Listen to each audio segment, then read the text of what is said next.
Tergantung pertambahannya berapa, karena ada permen atau permen 74 itu pertambahan jamnya sekian jam jadi tambah 1 SKS, sekian jam jadi tambah 1 SKS, itu ada penjelasannya di Kepmen 754 sekarang 7 ya 2020 ya, ada di sana.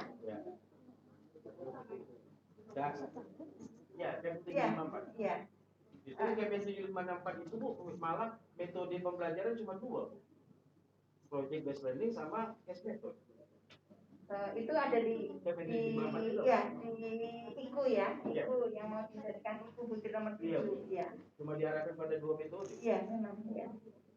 Karena untuk pelaksanaan magang itu dikaji memang yang paling tepat itu case method dan business project. Ya. Jadi mungkin saya selaku yang menulis buku ini juga mungkin mohon maaf kalau ada ketidakjelasan, tetapi bukan bermaksud mengatakan bahwa program yang lain tidak boleh lebih dari 20 SK. Ya, karena kebetulan pengalaman waktu kita menyusun di BPK kemarin manajemen itu kan bermagang. Itu kita berusaha BPK minimal. Pak Edi Cahyono bilang nggak ada masalah. Nggak apa-apa, karena 1 semester itu maksimalnya kan 24. Iya. Mengikut dari bahasa itu minimum. Kemarin kita buat berusaha BPK, oke, nggak ada masalah. Iya. Jadi sebetulnya yang paling kita perlukan untuk penjaminan mutunya yaitu jam pelaksanaan kegiatannya yang dikonversi ke SKS. Ya. Kalau Pak Edi kan memang untuk penjaminan mutu. Iya. Ada yang lain mungkin di belakang izin Bu, saya sendiri masih terkait dengan buku panduan. Kita di BKP sama sebenarnya sama macam Pak Ali tadi menanggapi ini Bu.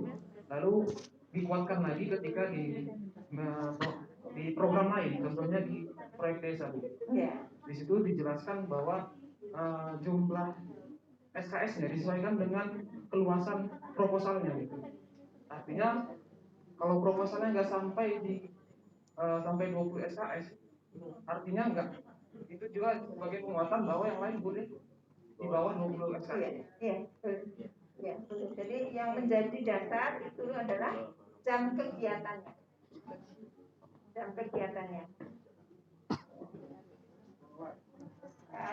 Tapi di panduan ini kan nggak ada tulisan bahwa yang lainnya harus nggak boleh lebih 20 kan, nggak ada ya. Di flowchart. Di flowchart yang mana?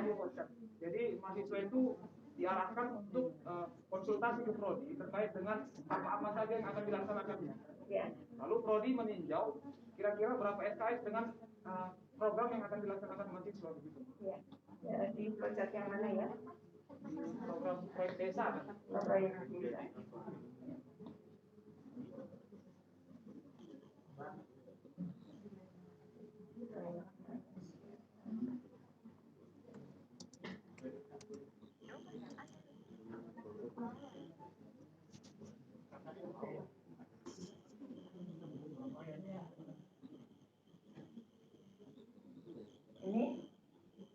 Ini model KKN-nya diperpanjang.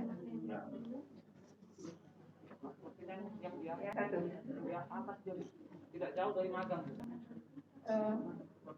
Yang proyek di desa paling bawah sendiri, kita jadikan nomor 8.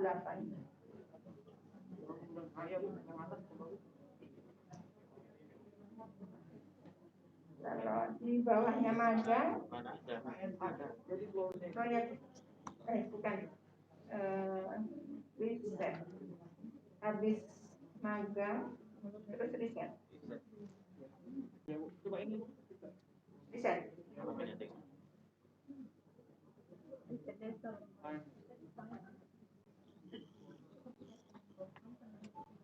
Ini riset itu juga tulis ini 1 atau 2 semester, 6 bulan atau 1 tahun, 20 atau sampai dengan 40 SKS.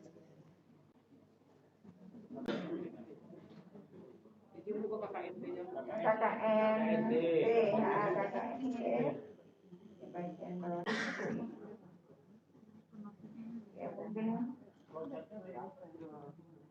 yang belum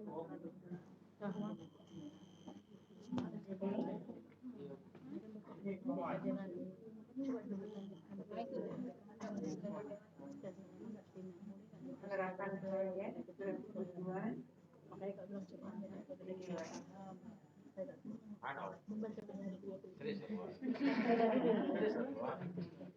Atau nanti di belakang aja. Ya, nanti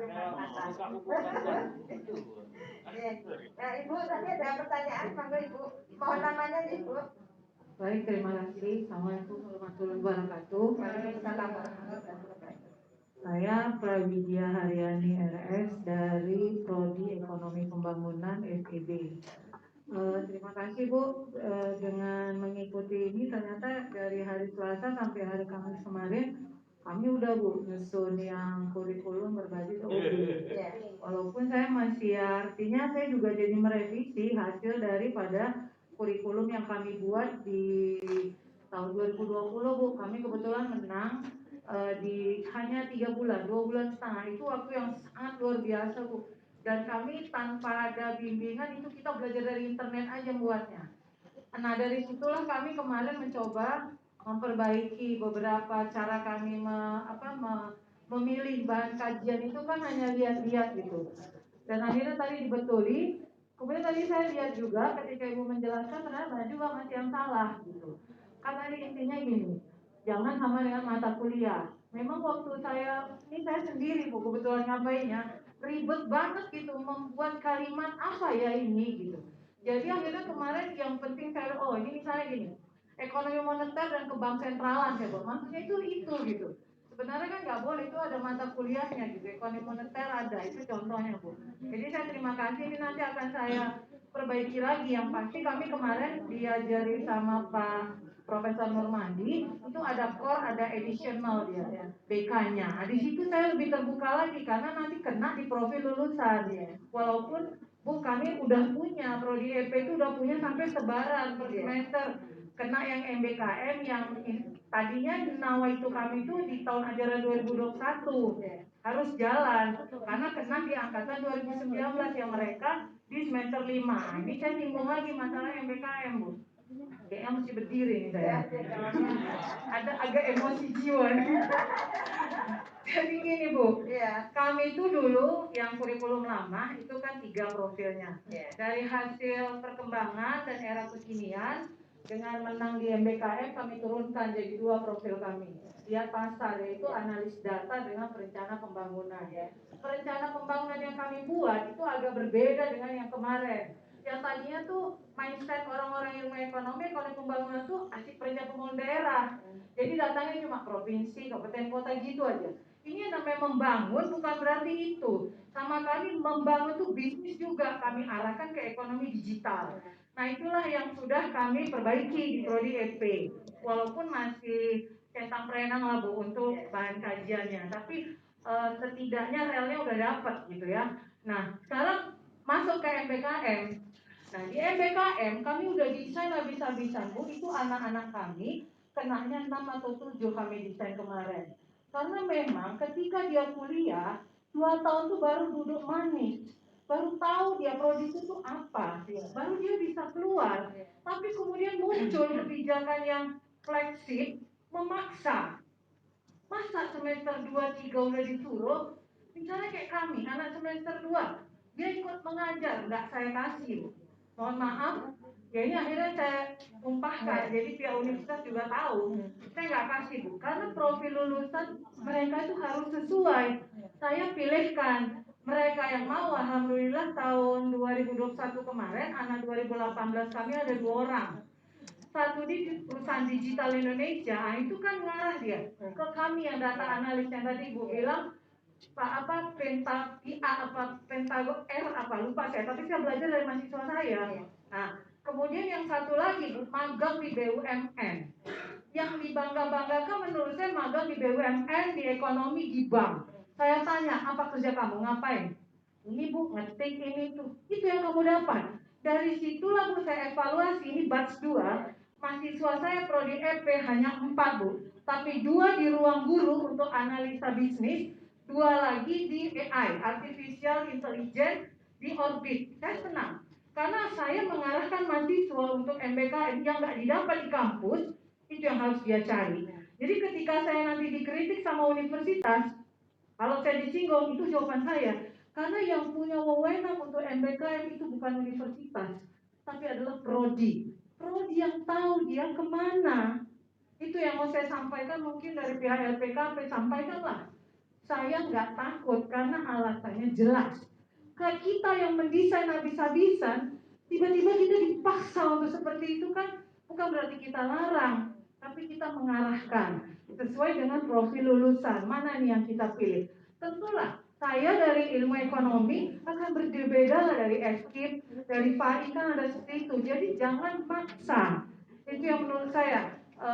Ini agak apa ya Bu? Ya, jadi saya merasa 3 bulan ini waktu yang Ami memang betul-betul habis-habisan mengerjakannya, dan kemarin 4 hari Bu pun habis-habisan otak saya.